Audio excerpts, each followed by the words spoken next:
Jean-Marie Hebel, après une année noire en 2014, le secteur immobilier dans les Alpes-Maritimes a semblé retrouver quelques couleurs en 2015. C'est vrai, l'embellie qu'on a constatée au premier trimestre s'est révélée à nouveau au deuxième trimestre, ce qui a permis d'avoir un niveau de vente beaucoup plus élevé qu'en 2014. Or, même s'il convient de les relativiser, les chiffres en termes de progression de vente et surtout de mise en vente sont assez spectaculaires. Absolument, vous avez raison de souligner. Non seulement les ventes ont progressé de plus de 30%, mais les mises en vente, c'est-à-dire l'offre à la vente, elle a progressé de plus de 50%. C'est tout à fait essentiel parce que, comme vous le savez, nous sommes toujours en crise structurelle de l'offre dans le département. Une forte progression, mais par rapport à des chiffres qui étaient historiquement bas. Tout à fait, vous l'avez souligné tout à l'heure, on se réfère à une année 2014 qui est une année noire, donc il faut vraiment relativiser. Et là encore, si les courbes se sont inversées, ce dont il faut se féliciter, ce n'est pas suffisant pour faire face à la crise structurelle de l'offre. Alors une progression des ventes importante, mais qui n'a pas entraîné de hausse des prix. Au contraire, ils ont continué à légèrement baisser. Oui, les prix restent stables pour une raison simple, enfin du moins plusieurs raisons. Il y a une raison de marché, puisque l'offre est insuffisante par rapport à une demande exprimée ou latente, et également une raison technique, c'est-à-dire que les coûts construction, je ne le rappellerai jamais assez, ont progressé de 50% sur les 10 dernières années par les effets de réglementation pour 70% de cette progression. Donc il est clair que les prix ne peuvent pas baisser significativement.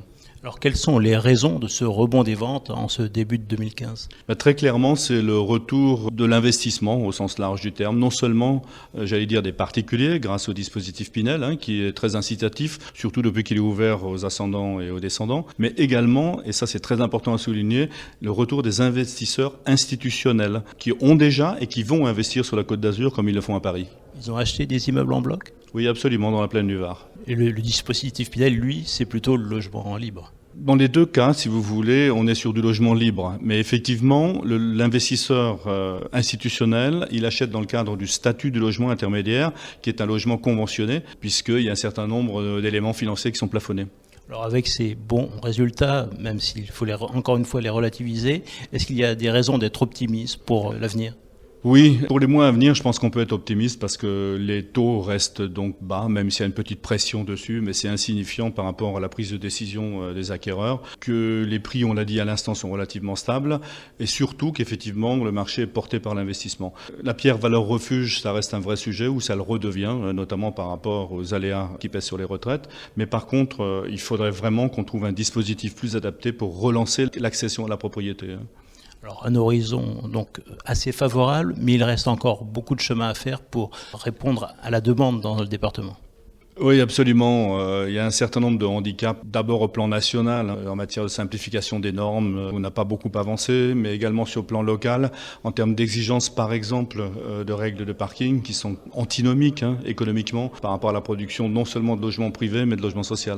Le foncier est toujours rare, mais avec Nice Meridia, qui commence à vraiment apporter des fruits, il y a quand même là aussi des raisons d'optimisme. Absolument, c'est une première bonne réponse puisque dans le cadre des deux actes qui sont aujourd'hui en réalisation, le Grand Arenas et Nice Meridia, il y a effectivement une approche de la problématique foncière qui est plus factuelle et plus maîtrisée par rapport au marché.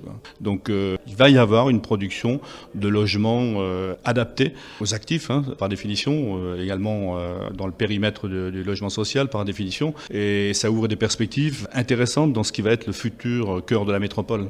Du logement, dans des opérations, on aura une belle mixité. Justement, là vous mettez le doigt sur un point important, ça participera également au rapprochement domicile-travail et les perspectives sont vraiment très intéressantes, y compris en matière d'équipement public. Donc voilà, je pense qu'on voit le bout du tunnel.